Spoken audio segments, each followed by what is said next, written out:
Welcome back to my channel. ಇವತ್ತು ನಾನು ಯಾವ ವಿಡಿಯೋ ಮಾಡ್ತಾ ಇದ್ದೀನಿ ಅಂದರೆ ಸೆಲ್ಫ್ ಮೇಕಪ್ ಬಗ್ಗೆ ಒಂದು ವಿಡಿಯೋ ಮಾಡ್ತಾ ಇದ್ದೀನಿ. ನಾನು ಮೇಕಪ್ ಆರ್ಟಿಸ್ಟ್ ಕೋರ್ಸನ್ನು ಕಲಿತಾ ಇದ್ದೀನಿ. ಇವತ್ತು ಫಸ್ಟ್ ಡೇ ಟ್ಯುಟೋರಿಯಲ್ಸ್ ಇರುತ್ತೆ.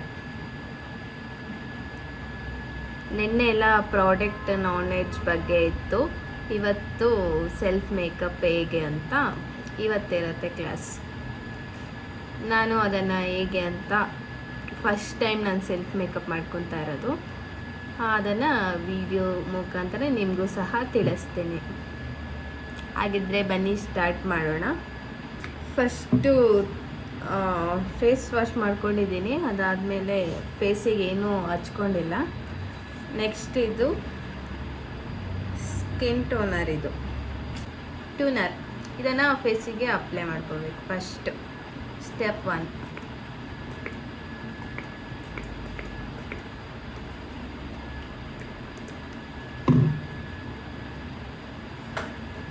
ನಾನು ಕ್ಯಾಮ್ರಾ ನೋಡಲ್ಲ, ಇಲ್ಲಿ ಮಿರರ್ ನೋಡ್ಕೋತೀನಿ ನಾನು.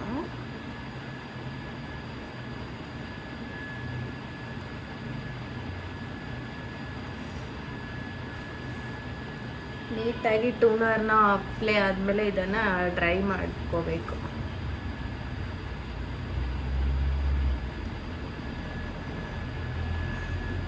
ಇದು ಡ್ರೈ ಆದ ತಕ್ಷಣ ನೆಕ್ಸ್ಟ್ ಬಂದು ಟೂನರ್ ಆದ ತಕ್ಷಣ ನೆಕ್ಸ್ಟ್ ಬಂದು ಮಾಯ್ಶ್ಚರೈಸರ್.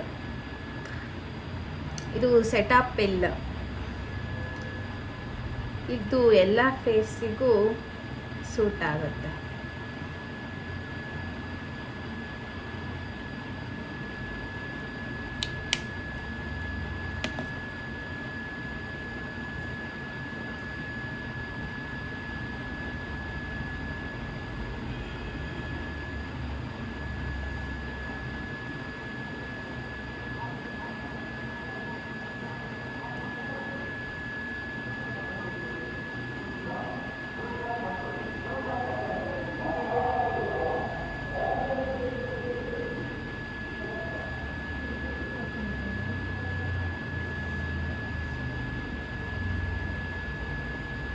ಇದು ಪ್ರೈಮರ್. ನೆಕ್ಸ್ಟ್ ಬಂದು ನಾನು ಯೂಸ್ ಮಾಡ್ತಾ ಇರೋದು ಮ್ಯಾಕ್.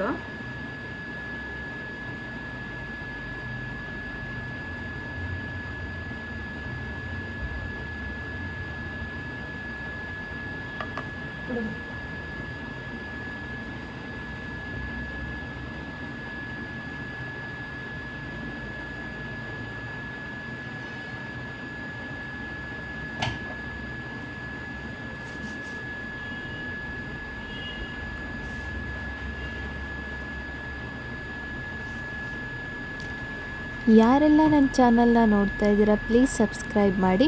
ಹಾಗೆ ಕೆಳಗೆ ಕಾಣುವಂಥ ಬೆಲ್ಲೈಕನ್ನು ಸಹ ಕ್ಲಿಕ್ ಮಾಡಿ. ಕ್ಲಿಕ್ ಮಾಡೋದ್ರಿಂದ ನಂದು ಯಾವುದೇ ವಿಡಿಯೋ ಬಂದರೂ ನೋಟಿಫಿಕೇಷನ್ ಬರುತ್ತೆ. ಸ್ಟೆಪ್ 1 ಬಂದು ಟೋನರ್. ಸ್ಟೆಪ್ 2 ಬಂದು ಮಾಯ್ಶ್ಚರೈಸರ್. ಸ್ಟೆಪ್ 3 ಬಂದು ಪ್ರೈಮರ್. ನೆಕ್ಸ್ಟ್ ಬಂದು ಕಲರ್ ಕರೆಕ್ಟ್ ಅಪ್ಲೈ ಮಾಡ್ಕೋಬೇಕು. ಪಿಗ್ಮಿಟೇಷನ್, ಡಾರ್ಕ್ ಸ್ಪಾಟ್ ಮತ್ತು ಪಿಂಪಲ್ಸ್ ಕಲೆಗಳು ಇರೋವಂಥ ಜಾಗದಲ್ಲಿ ಕಲರ್ ಕರೆಕ್ಟನ್ನು ಹಾಕಿ ನಾವು ಅದನ್ನು ಕ್ಲೋಸ್ ಮಾಡೋ ಅಂಥದ್ದಾಗಿರುತ್ತೆ. ಇದು ನಾಯ್ಕದು ಕಲರ್ ಕರೆಕ್ಟು. ಫೇಸಿಗೆ ಯಾವ ಕಲರ್ ಸೂಟ್ ಆಗುತ್ತೆ ಅದನ್ನು ನಾವು ಮಿಕ್ಸ್ ಆ್ಯಂಡ್ ಮ್ಯಾಚ್ ಮಾಡ್ಕೋಬೇಕು. ನಂದು ಡಸ್ಕಿ ಸ್ಕಿನ್ ಆಗಿರೋದ್ರಿಂದ orange and brown mix match ಮಾಡ್ತಾ ಇದ್ದೀನಿ. ಇದನ್ನು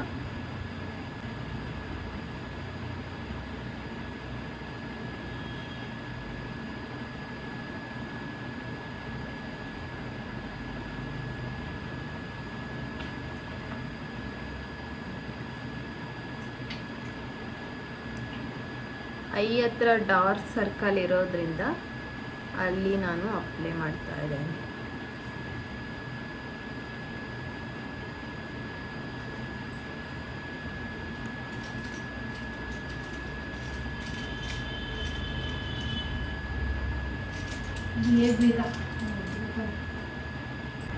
ನೆಕ್ಸ್ಟ್ ಅಪ್ಲೈ ಆದಮೇಲೆ ಬ್ಲೆಂಡರಲ್ಲಿ ಅದನ್ನು ಬ್ಲೆಂಡ್ ಮಾಡ್ಕೋಬೇಕು.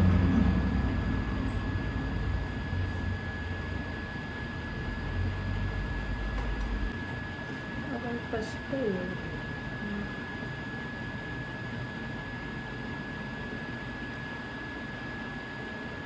ನೋಡಿ, ಇದು ನೀಟಾಗಿ ಬ್ಲೆಂಡ್ ಆಗಿದೆ.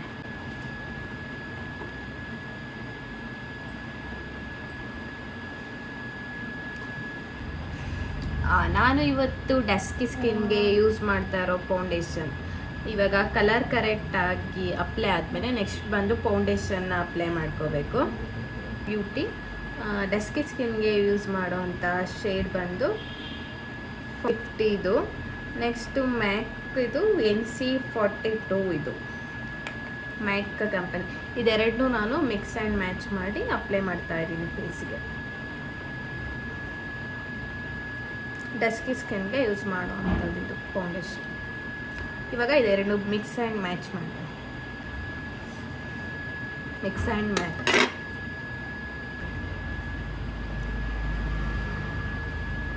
ಎಲ್ಲ ಕಡೆ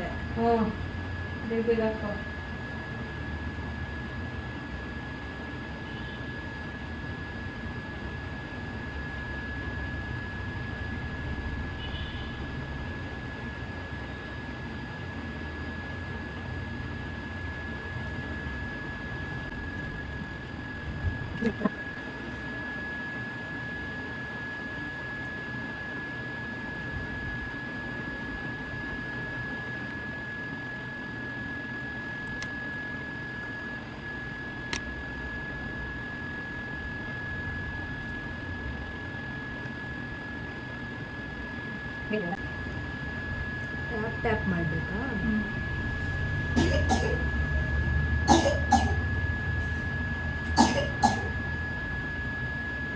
ನೆಕ್ಸ್ಟ್ ಬಂದು ಕನ್ಸಿಲರ್.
ಡಸ್ಕಿ ಸ್ಕಿನ್ಗೆ ಇದು ಯೂಸ್ ಮಾಡುವಂಥದ್ದು.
ನೆಕ್ಸ್ಟ್ ಬಂದು ಕನ್ಸೀಲರ್ ಆದಮೇಲೆ ಸೆಟ್ಟಿಂಗ್ ಪೌಡರನ್ನು ಅಪ್ಲೈ ಮಾಡ್ಕೋಬೇಕು. ನಾವು ಕನ್ಸೀಲರ್ ಹಾಕಿರೋ ಜಾಗದಲ್ಲಿ ಬಿಟ್ಟು ಇನ್ನು ಎಲ್ಲ ಫೇಸಿಗೆ ಅಪ್ಲೈ ಮಾಡಬೇಕು. ಕನ್ಸೀಲರ್ ಮೇಲೆ ಯಾವುದೇ ಕಾರಣಕ್ಕೂ ಹಾಕಬಾರ್ದು.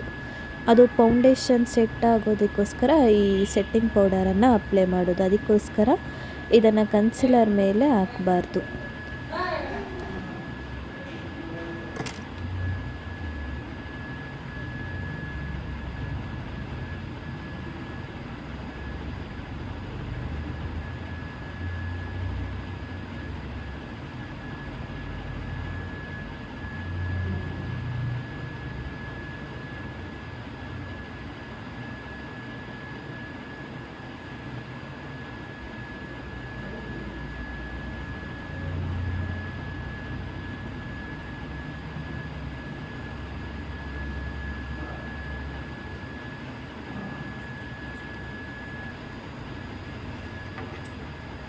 ಈ ಬೇಸಲ್ಲಿ ಹಚ್ಕೋಬೋದಾ?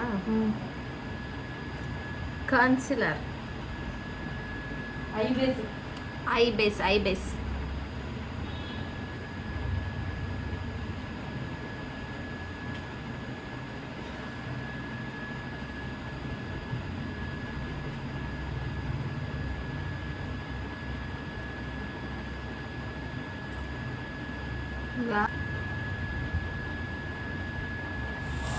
ನೆಕ್ಸ್ಟ್ ಫೇಸ್ ಮೇಕಪ್ ಕಂಪ್ಲೀಟ್ ಆದಮೇಲೆ ನೆಕ್ಸ್ಟ್ ಐ ಬೇಸ್ ಬರುತ್ತೆ.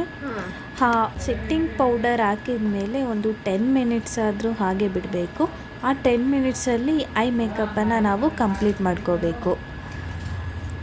ಐ ಮೇಕಪ್ ನಾನು ಫುಲ್ಲು ಡೀಟೇಲ್ಸ್ ಆಗಿ ಹೇಳೋಕ್ಕಾಗಲ್ಲ. ನೆಕ್ಸ್ಟ್ ವಿಡಿಯೋ ಅದನ್ನೇ ಒಂದು ಸಪ್ರೇಟ್ ವಿಡಿಯೋ ಮಾಡಿ ಹಾಕ್ತೇನೆ. ಯಾಕೆ ಅಂದರೆ ಐ ಮೇಕಪ್ಪಲ್ಲೂ ತುಂಬ ಸ್ಟೆಪ್ಸ್ಗಳು ಬರುತ್ತೆ. ಇದರಲ್ಲೇ ಮಿಕ್ಸ್ ಮಾಡಿಬಿಟ್ರೆ ಅದು ಲೆಂತ್ ಆಗಿಬಿಡುತ್ತೆ. ಅದಕ್ಕೋಸ್ಕರ ನಾನು ಐ ಮೇಕಪ್ ಎಂದು ಇನ್ನೊಂದು ವಿಡಿಯೋ ಮಾಡ್ತೀನಿ.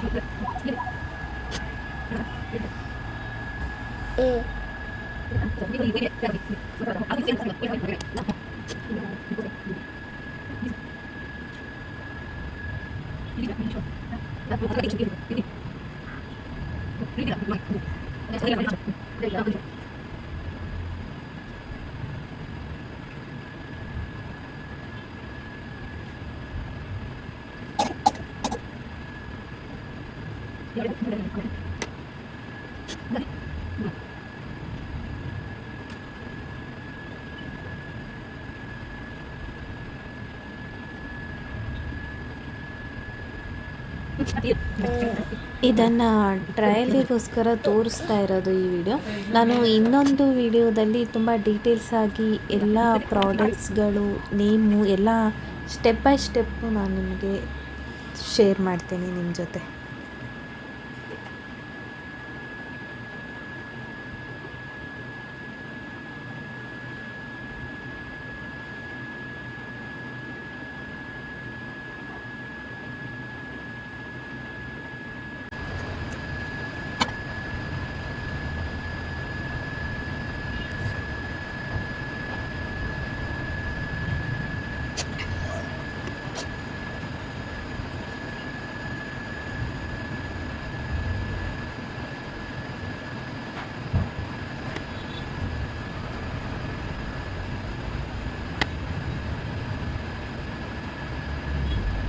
ಐ ಮೇಕಪ್ ಆದ ತಕ್ಷಣ ನೆಕ್ಸ್ಟ್ ಐಲೈನರ್ ಅಪ್ಲೈ ಮಾಡ್ಕೋಬೇಕು. ನೆಕ್ಸ್ಟ್ ಅದಾದಮೇಲೆ ಐಕಾನಿಕ್ನ ಅಪ್ಲೈ ಮಾಡ್ಕೋಬೇಕು.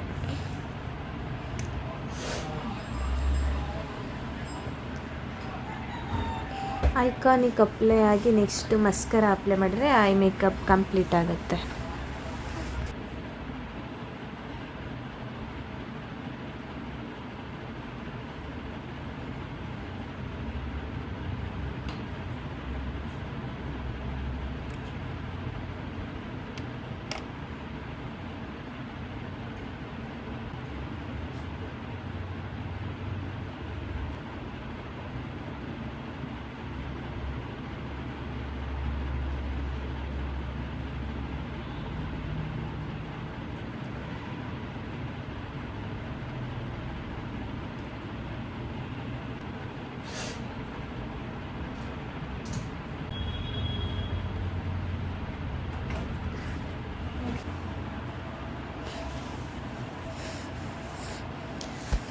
ಕೊನೆಯದಾಗಿ ಎಲ್ಲ face makeup, eye makeup and lipstick ಎಲ್ಲ ಅಪ್ಲೈ ಆದಮೇಲೆ ಲಾಸ್ಟಿಗೆ ಬ್ಲಷರ್ ಮಾಡ್ಕೋಬೇಕು. ಬ್ಲಷ್ ಆಯಿತು ಅಂದರೆ ಮೇಕಪ್ ಫುಲ್ಲು ಕಂಪ್ಲೀಟ್ ಆಗುತ್ತೆ. ಫೈನಲ್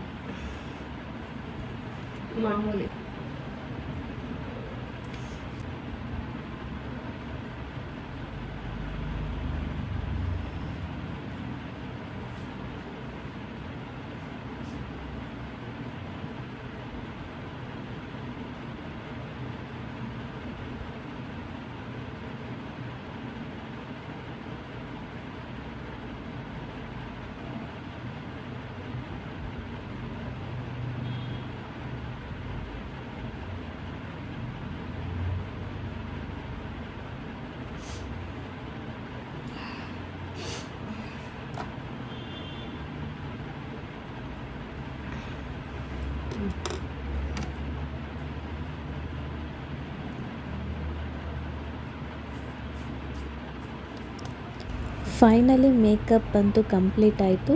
ಮೇಕಪ್ ಎಲ್ಲ ಆದಮೇಲೆ ಲಾಸ್ಟಿಗೆ ಸೆಟ್ಟಿಂಗ್ ಸ್ಪ್ರೇ ಅಂತ ಬರುತ್ತೆ. ಇದನ್ನು ಸ್ಪ್ರೇ ಮಾಡ್ಕೊಂಡ್ಬಿಟ್ರೆ ಮೇಕಪ್ ಫುಲ್ಲು ಸೆಟ್ ಆಗಿಬಿಡತ್ತೆ. ಮೇಕಪ್ ಅಂತೂ ತುಂಬ ಚೆನ್ನಾಗಾಯಿತು. ನನಗೆ ಫಸ್ಟ್ ಟೈಮ್ ಸೆಲ್ಫ್ ಮೇಕಪ್ ಮಾಡ್ಕೊಂಡಿದ್ದು. ಟ್ರೈನಿಂಗ್ ಸಹ ನಮ್ಮಮ್ಮನೇ ತುಂಬ ಚೆನ್ನಾಗಿ ಕೊಟ್ಟಿದ್ದಾರೆ. ನೋಡ್ತಾ ಇರ್ಬೋದು ನೀವು ಎಷ್ಟು ಚೆನ್ನಾಗಿ ಬಂದಿದೆ ಮೇಕಪ್ ಅಂತ. ಎಲ್ಲೂ ಸಹ ಪ್ಯಾಚ್ ಸಹ ಬಂದಿಲ್ಲ. ತುಂಬ ಚೆನ್ನಾಗಾಗಿದೆ ಮೇಕಪ್. ಇನ್ನೊಂದು ವಿಡಿಯೋ ಸಹ ನಾನು ಮಾಡ್ತೀನಿ. Thank you so much.